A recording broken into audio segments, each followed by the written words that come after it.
Petronas mengesahkan bekalan bahan api di seluruh rangkaian stesen minyaknya kekal mencukupi sehingga akhir Jun 2026, lanjutan daripada unjuran sebelum ini sehingga Mei. Petronas membekalkan kira-kira separuh daripada keperluan bahan api negara melalui Petronas Dagangan Berhad, manakala selebihnya dibekalkan syarikat minyak lain.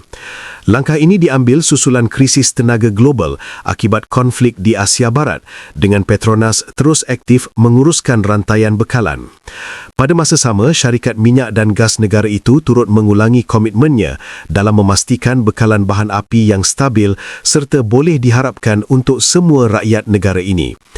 Orang ramai digalakkan membeli bahan api secara bertanggungjawab mengikut keperluan harian dan mengelak pembelian panik.